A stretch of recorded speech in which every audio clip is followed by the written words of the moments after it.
What is up, you guys? We are going to go through a little night in review after UFC Tampa. One of the more fun cards of the year, in my opinion. Had a great set of prelims, great main card, lots of finishes, and most of the fights that went to decision were all really fun fights. There was a couple of boring ones, but that is to be expected during a UFC card. They're not all going to be bangers, but great night of fights. So we'll get started off. We'll just go through a couple of standout performances on the prelims on this one. My first standout performance on the prelims was going to be Davy Grant. Davy Grant went out there and put on a show. It was just a striking affair in an octagon. Davy Grant versus Ramon Tavares, and Davy Grant went out there and just put on a clinic. He was using all of his tools, elbows, knees, punches, kicks, and Tavares did not have much to answer for that. He mainly was going out there and boxing, head hunting. He wasn't going low, wasn't throwing any leg kicks, wasn't giving Davy Grant any takedowns to think about. And honestly, Davy Grant went out there and put on a very dominant performance, averaged almost 100 strikes a round. He put on a pace against Tavares as well. So great performance by Davy Grant. That was the second fight of the night. Great way to start off the night.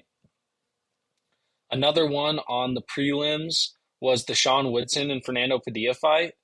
This fight ended 2 seconds left in the first round, and it started out pretty crazy. Padilla walked out there and basically just tried to walk Sean Woodson down like the Terminator and just started getting after it. As soon as the ref said go, Padilla walked across the center of the octagon and started throwing down with Woodson.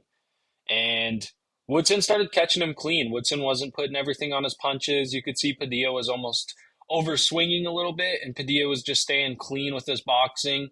Woodson has really good boxing, and he wasn't putting everything on his punches. He was just staying nice and tight, nice and clean, and he was landing clean on Padilla, and he hit him with just a nasty uppercut. Noticed it was short time and took advantage of it, hopped on, and got the finish before the round was over. Great performance by Sean Woodson. We'll probably see a number next to his name. And I'm curious to see what his ceiling is in the featherweight division. He is a super awkward frame for the featherweight division. Makes for a lot of tough fights for quite a few people. But yeah, super curious to see what his ceiling is. Great performance by Sean Woodson. Super fun fight between the two. Another fight I said to watch out for was Joel Alvarez and Drakkar Klose. Joel Alvarez has 22 wins in his career, and he has 22 finishes. And he went out there and got a nasty flying knee KO against Drakkar Klose. Hit him with a flying knee, runs up, gets him in a guillotine, and starts hitting him with uppercuts in the guillotine. It was pretty disgusting. Joel Alvarez is a nice prospect in the lightweight division. Like again, kind of like someone like a Sean Woodson, he's super tall for the division. I think he's 6'3" lightweight, and he uses his length really well. He's got, I want to say, like 17 submission finishes in his career, and he's got great striking too. And yeah, Joel Alvarez, that was a great performance, super fun fight, first round finish. And then another one that I said, the featured prelim of the night, Michael Johnson against Azaitar. Johnson went out there and his hand speed definitely caused the Zaitar problems, and he got a nasty KO as well. So we had 3 KOs to end the prelims there, and they were all really fun fights as well. So yeah, that was it for the prelims. Those were a couple of standout performances, but really good set of prelims, really good way to start off the card, and the main card did not disappoint either. There was, well, to start it off, this was probably the one disappointing fight of the main card, and I wouldn't even say it was like a super disappointing fight. It just wasn't the most entertaining fight.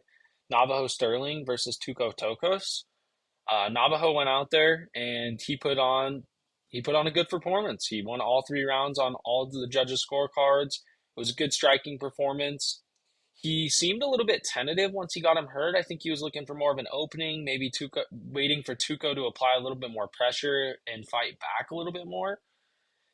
There was a couple of times where Tuco was standing there just really not doing much, and Navajo just wasn't striking to finish the fight, and Tuco wasn't really defending to stay in the fight.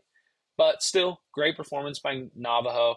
Super early in his MMA career. He's 6-0 now. So good for him. Good performance, like I said. Won all 3 rounds on all 3 judges' scorecards, so you can't complain about that. And then after that, this main card was phenomenal.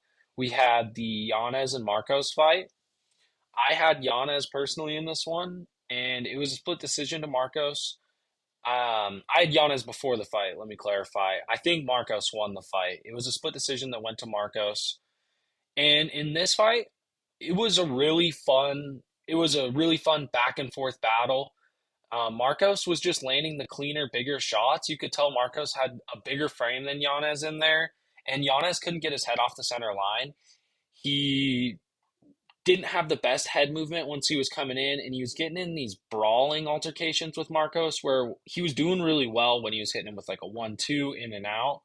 But when he'd stay in too long, he'd get clipped by Marcos, and Marcos, you could tell, definitely had the power to rock Yanez. He did it quite a few times, and it definitely affected Yanez's performance. But good on Marcos. That was a great performance. 17-0 in the bantamweight division. We have another bantamweight prospect in a super fun division, and he has really good striking. So I'm curious to see where they will go with him after that.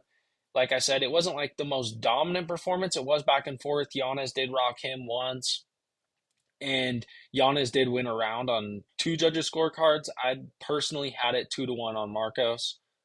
Um, or sorry, he only won it on one, but I had it 2-1 to Marcos as well. I did not quite agree with the 30-27, but I could also see the 30-27 as well. But yeah, Marcos comes away with the decision win there. Super fun fight, super fun back and forth battle.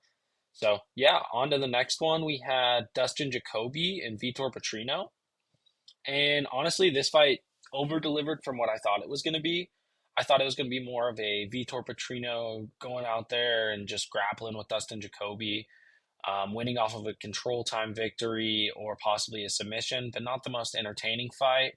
And it was back and forth until Dustin Jacoby, he even said it was in his game plan to be patient, and he landed a nuke in the third round and put Petrino's lights out.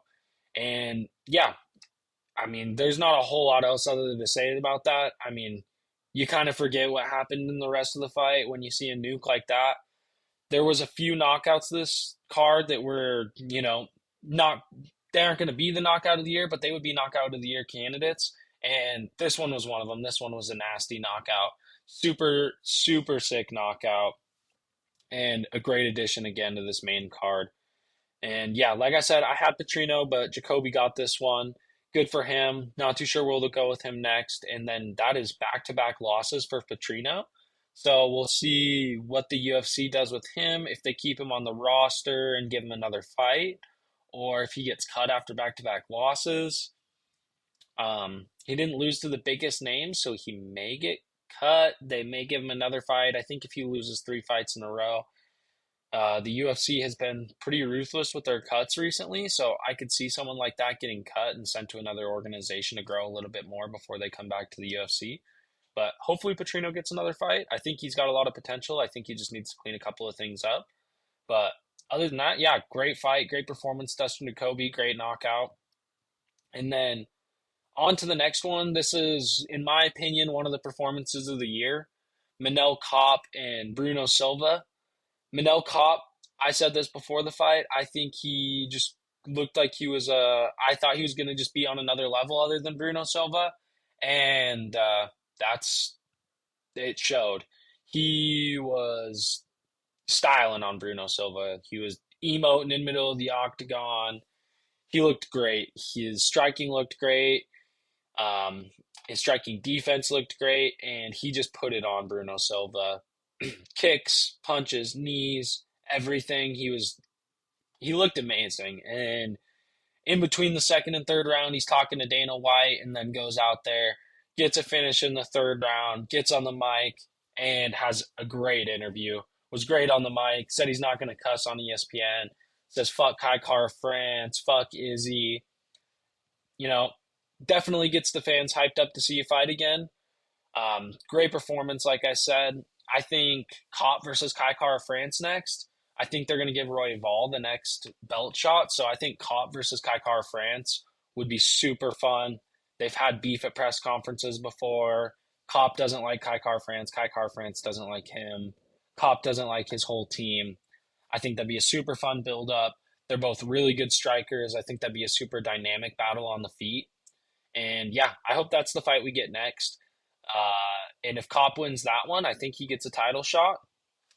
And yeah, I think one more win for Cop, he gets a title shot. I think him and Kai Kara France will be for a number one contendership. I think that's where the UFC should go with that one. And on to the next fight. This was our co-main event of the evening. And this evening, or on UFC Tampa, we had the old guys going out there and showing out. We had Michael Johnson, Davey Grant, and then Cub Swanson comes out in the co-main event and puts on a super fun fight with Billy Quarantillo. He looked great during the first round. Billy Q kind of started to rally back a little bit in the second round, started to find some strikes, was landing some shots, was pushing Cub up against the fence, shooting for takedowns, just applying that pressure. But honestly, Cub looked great. I think he's 41 now, and he looked great for 41. His hands are still fast. He's still got power in his punches, and he goes out there and gets a walk-off KO against Billy Q in the co-main event. And he said after that he might retire, and what a perfect way to retire. Fight night, co-main event, walk-off KO, great performance. He got wobbled a little bit once, but it's not like he was like super beat up. I think that's a great way to end your career. And if that's Cub's last fight, I mean, Cub put on some great performances for us throughout his career. He's an OG in the game, and what a way to end it. Tied Max Holloway for the most knockouts in featherweight history as well. So, yeah, what a great way to end it for Cub if that's his last fight. If not, hopefully they give him a fun striking matchup if he does come back and fight. But like I said, great way to end it off. And then as for Billy Q in this one, it was kind of the performance I had expected. Like I said, he's just not the fastest, most athletic guy on the roster. And I thought Cubs' hand speed and power present problems, and it did, obviously, with the walk-off KO. So we'll see where they go with Billy Q after this, if the UFC keeps him on the roster or what. Because like I said in my previous video, I'm pretty sure he was cut before this fight, after his previous performance, and then brought back on for this fight. So, yeah, we'll see where they go with Billy Q after this. And then best wishes to Cub Swanson if that was his last fight, and enjoy retirement. That was a great performance to walk it off on. And then the last fight of the evening, the main event, Joaquin Buckley went out there and just put on a performance. From the start of round one to the end of the fight with the doctor stoppage. He looked like he was a step ahead of Colby, honestly. Like we all expected, he was a step ahead in the striking, and Colby wasn't putting on that Colby pressure necessarily, and he was 1 for 8 on his takedowns. He had 3 minutes of control time, but 1 for 8 on your takedowns. That's If you're Colby Covington, that's how you're winning fights, taking people down. And 1 for 8 isn't going to cut it, especially against someone like Joaquin Buckley. And then that cut on the eyelid was nasty. And some people are saying questionable stoppage, but in my opinion, I could see you saying a questionable stoppage if it was a closer, more contested fight. And this may be a little bit of a skewed opinion, but if it's a more competitive fight, I would almost want the doctors to let that go on, because you don't want a competitive fight, like say it was 1 round to 1 and it was a barn burn in the third round and then they come in and stop it. That's always tough because you want to see how that one plays out. And but with this fight, in my opinion, Buckley's up 2 rounds. He's winning the third round. There's a minute left. He's about to win the third round. He's about to go up 3 rounds to 0. I don't think Colby's going to knock out Buckley. Buckley's putting it on him on the feet. The cut's only getting worse. And honestly, I'm okay with the stoppage. Like I said, Buckley was putting on a dominant performance, and he was about to be up 3 rounds to 0. I don't think Colby was coming back to win that fight. I think save the damage to Colby, and that was a good stoppage, honestly. And honestly, I don't know where goes after this. I mean, he has no wins against any ranked welterweight in the UFC currently. His last win was 2.5 years ago against Jorge Masvidal. And other than that, I mean, he's 2-3 or 2-4 now in his last six. And he sat out a lot of the prime of his career, fighting like once a year, every year and a half. Really not a super active fighter throughout the prime of his athletic career, and he looked rusty in the cage. And this new flock of welterweights that's coming up right now, like Prates, Buckley, Gary, Shavkat, JDM, Michael Morales, Brian Battle. There's just so many prospects coming up in welterweight that I honestly don't know if Colby has. I don't think that Colby has a chance to get back to the title, personally, in my opinion. I think there's a lot of people in the welterweight division that are a lot better than Colby Covington showed that he was in his last two performances. I don't think that he showed very much in his last two performances to think that he's like a top 10 welterweight in the world. I think he can put on some good fights with top 10 welterweights in the world. I'm not saying they wouldn't be competitive fights, but Buckley was ranked, what, 9 before that fight, and Colby was 6, and Buckley put it on him. So I'm curious to see where Colby goes after this. He's still a big name, a big character in the UFC, but I like I said, I don't know where you go with him after that. But as for Buckley, I think Buckley put on a great performance. I don't think the UFC will leapfrog him over Shavkat. I think Buckley will need one more win to get a title shot. And I think, well, his interview, I did like his post fight interview, kind of letting the fans decide. And I would have to say that Usman probably had the loudest cheers, and that's who he ended up deciding to.